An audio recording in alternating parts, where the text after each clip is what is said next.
about? Oh, mother-in-law in bed. Okay. Put your hands together if you see on orange and in your black. Your next comment is my dear friend, Jen Keefe. Thank you guys so much for coming to my special.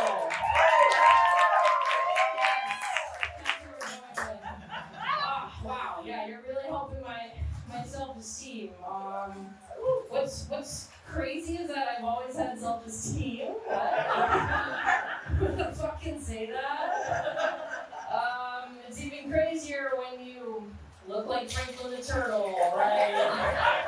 Yeah, when I have a baseball hat on and a backpack, it's pretty insane. Yeah, you ain't seen nothing yet.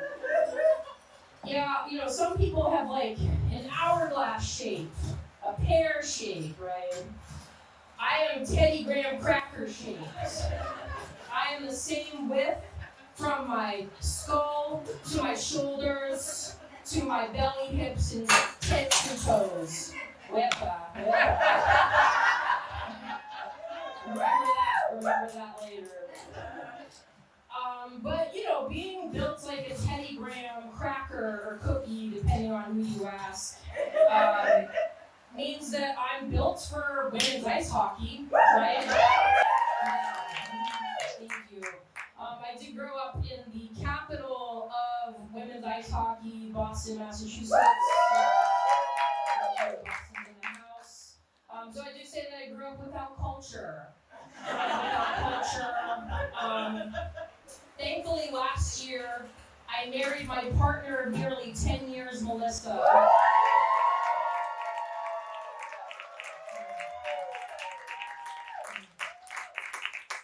And I like Sunday Night Football.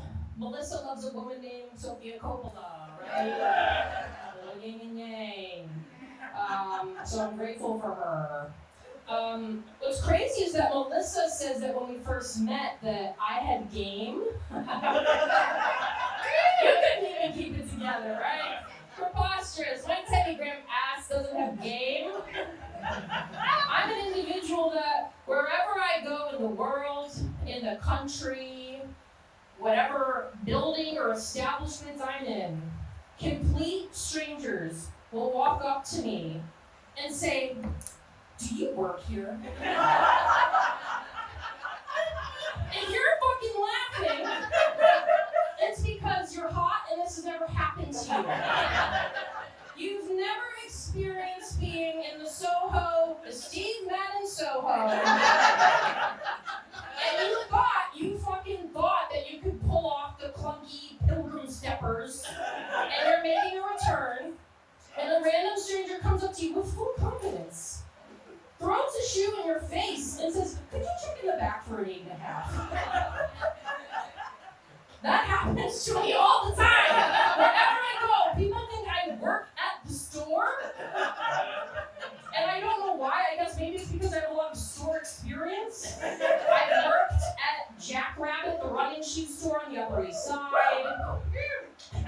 I have worked at a Gregory's Coffee on Park Avenue next to Credit Suisse. Yes. I don't know, my friend one time was trying to analyze it, and she's like, "Jen, you just kind of look capable, like you have a capable countenance." I said, there's some truth to that. I do spend a lot of time in shorts with a belt loop, just kind of going like this.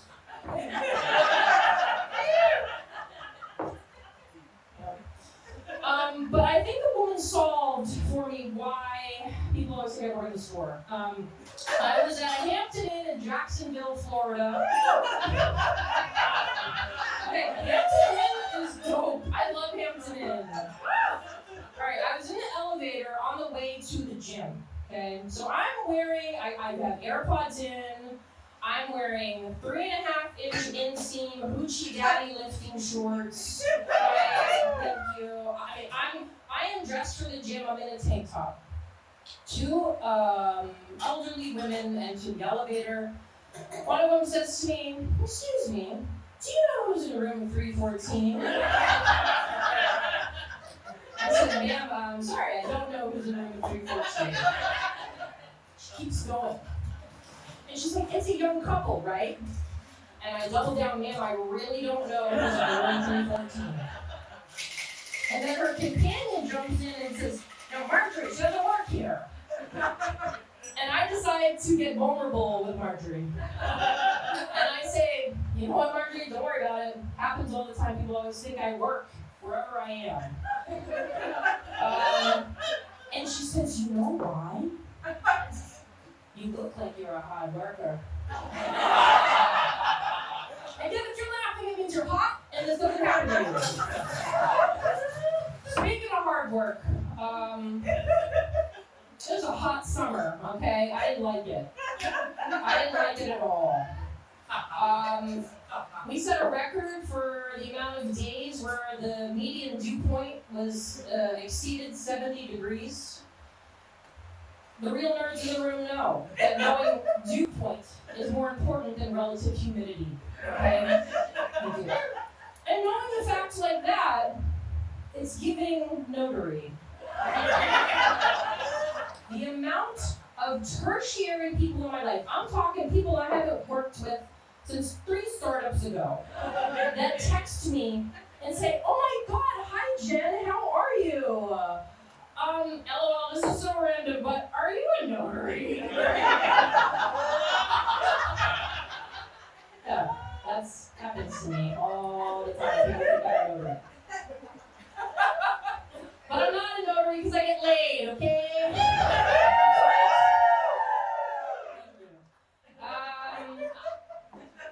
I am and have been an office fire marshal many times, okay? Clap if you know what an office fire marshal is. If you, for those of you uninitiated, an office fire marshal is if you work in a building of a certain size, someone at your floor must be assigned to the fire safety duty. And once a month, an FDMY guy in a polo comes in and you run through the fire drill, right? I am always assigned to be the office fire marshal. But it's kind of born out of experience that I am an office fire marshal. We're gonna take it back to my early days in New York. 13 years ago, I moved to New York City.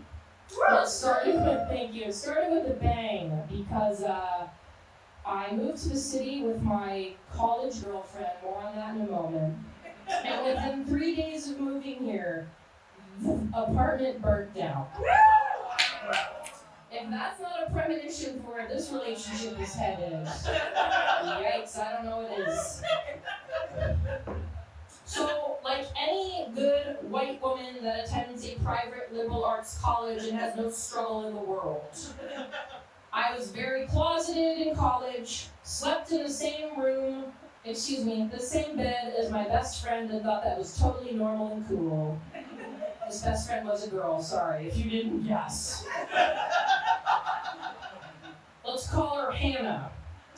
Eventually, Hannah and I wised up, realized a little more was going on here than friendship, and that we were in love and gay, and we were in a relationship, and realized it came out and shit.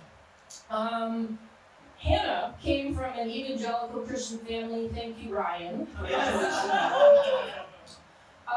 Type of family where she was homeschooled, type of family where she didn't believe in evolution until college, type of family where when she came out to her mom and told her about me, her mom started fasting in hopes that that would make Hannah dump my Franklin the Turtle evil ass.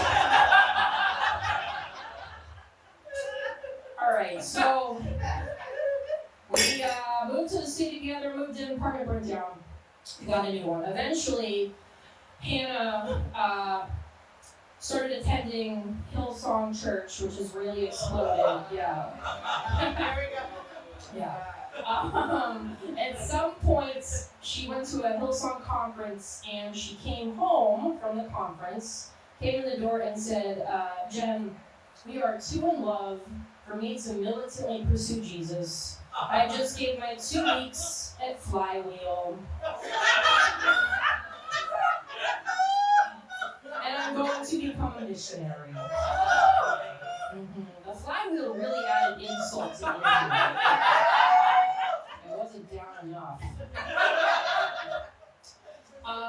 What preceded, I would like to take the chance to apologize to my friends during that time of my life. I was a sad sack of shit. I developed a ritual where I would travel from my apartment in Harlem down to the Union Square Trader Joe's, and I would grocery shop, come back. I would be so, I don't know what made me so upset about that ritual, but I would get in the door and just place all my groceries on the ground and go into my room, and my fucking chicken breast and almond milk would spoil and get warm. I wake up the next day, I have to throw all the groceries out.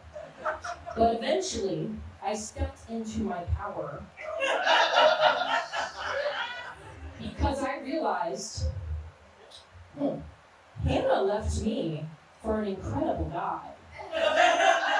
Jesus Christ.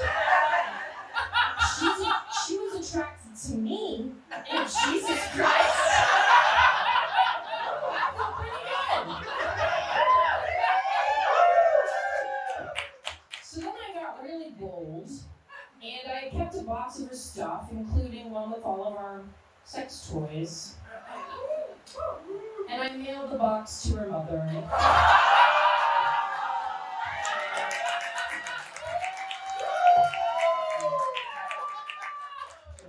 What's next? Despite that time in my life, I'm actually pretty fun, and my friends refer to me as the concierge of fun. Because I'm a humorless Virgo that loves making plans and control, baby. I will book the Airbnb. I will make the dinner reservation. I love it. So a friend of mine, it was her birthday. She asked me to help plan her party. And she said, Jen, what about Prospect Park for my 33rd? This is a message to my community, my queer community, myself as a 29-year-old, to queers especially that wear jean jackets with pins. Knock it off with birthday parties in a park. Knock it off. What is the end game? I sit in the grass, I'm sweating my ass off. I have to introduce myself to the same gay guy named Jason for the 17th time because I'm not on sniffies. I sit in the grass, I'm sweating so much that my breathable, sensible Gap body cotton underwear has soaked through. Adding insult to things, everyone thought they were so clever and went to Trader Joe's and got the same watermelon in a cellophane container. That watermelon sucks. It's overripe, it's mushy. It bakes in the sun and it gets hot. It becomes watermelon soup. If one of you does this again, this is a threat. I'm going to stand up at your party. I'm going to remove my pants and my drawers. And I'm going to wring out my underwear into the cellophane watermelon container. Disgusting. What's next?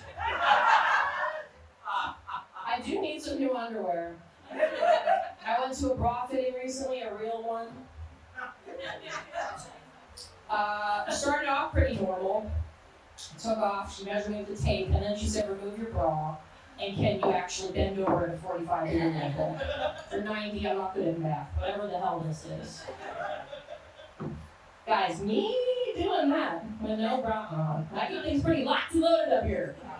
When I was doing that, it was like 2 slinkies. If you pushed me over the stairs, my tits would go.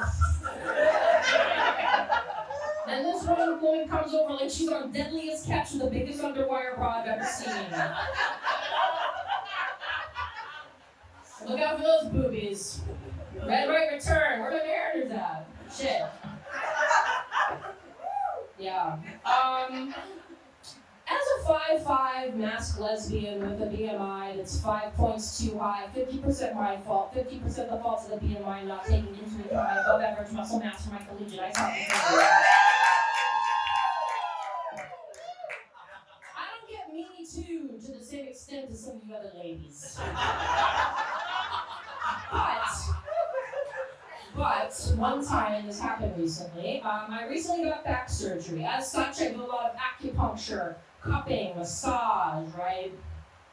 I went to a new masseuse. You see where this is going? Starts off pretty normal. I'm sitting down in her office. She's intaking with the clipboard, asking me questions about my medical history. And then things get a little interesting. We think we're done, and then she starts asking like some personal questions, what I'm doing, that later that night. Okay, I guess it's not that crazy. But I said, truthfully, I'm watching the Sarah Bareilles Waitress musical on HBO. Now she tells me, okay, so now it's time for the therapy. Please remove your clothes. Now, usually in a medical setting, you're like behind a curtain, you go into another room, but she's the lonely chair, and I'm just stripping down in front of her to just my underwear. I have to remove my bra, so she gets into my ropey traps, right? And I hop up onto the table, and then she's, oh, Jen, actually, can you walk up and down the room twice? I have no bra on. I am just in my Gap body breathe cotton underwear. And I walk up and down the room slowly as she watches me. Whatever, I try to tell myself she's a clinician, it's fine. Get on the table, the rest of the massage is normal. I go home. 2 weeks later, I get an email from her. And she says, hey Jen, Sarah Bareilles is doing an event at BAM. I bought 2 tickets. Would you like to come with me? I sent back a video of being topless singing,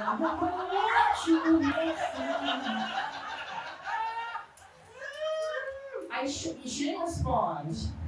Maybe she would have responded if I had sent a video of Sarah Bareilles' song, Gravity. And if you know the song Gravity, that's giving notary. Yeah, that happened. Notary, Me Too. What's next?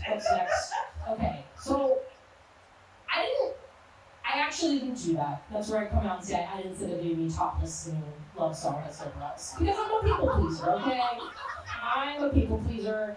And there's one place though where I'm not a people pleaser, and that's on the open road, baby. That's on the open road.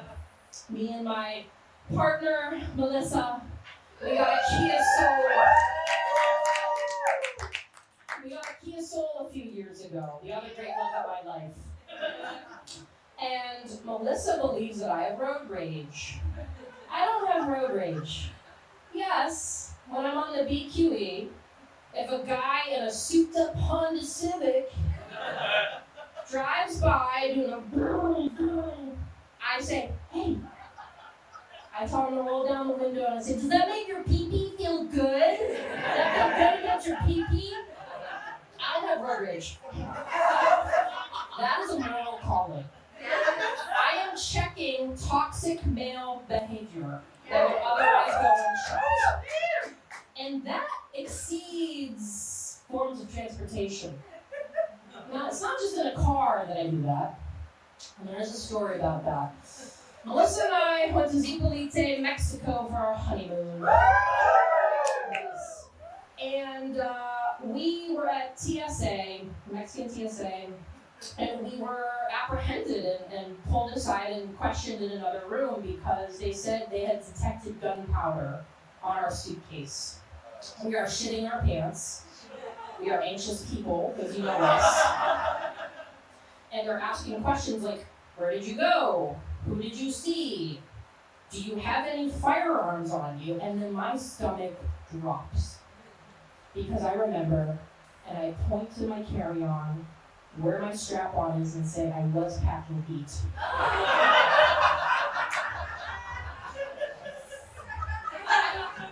Regardless to say, we're now late for our flight, and we are running to the gate. honeymoon, as I mentioned. So we pump and dumped our chase points and we're flying first class, bitches. Thank you. I get in line, it's perfect. Boarding group 1, that's where we are, is starting. We have time to luxuriate. I run to Seago Express and get $14 Evian. We get back in line. We're so excited. We're in boarding group 1. All of a sudden, this woman, to her credit, with gorgeous, curly, long red hair, comes running and cutting the line, and she clips Melissa on the shoulder. Now, I'm pissed, because I'm a quarter Sicilian.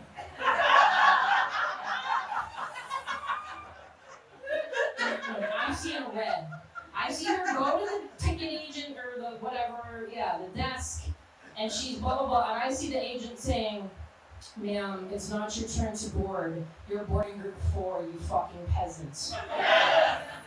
Then this woman turns around, looks at everyone in line, spins the line, points to me, and says, "Well, she's not first class."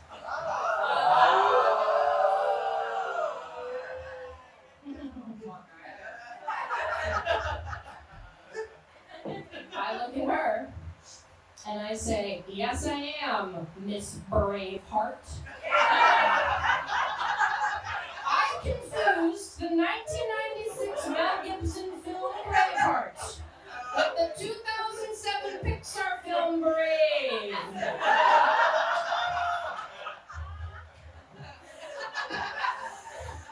Melissa's like so embarrassed.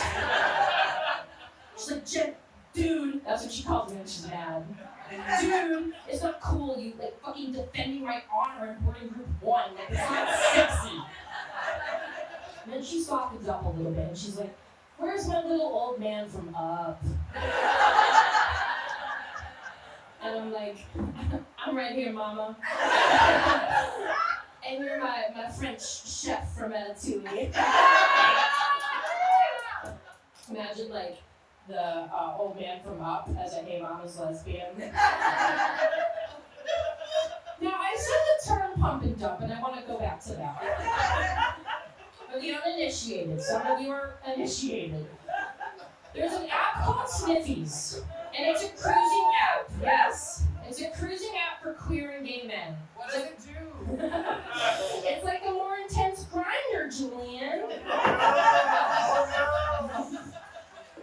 And a lot of time I've spent thinking, what is the lesbian version of Sniffies? Right? There's some obvious answers.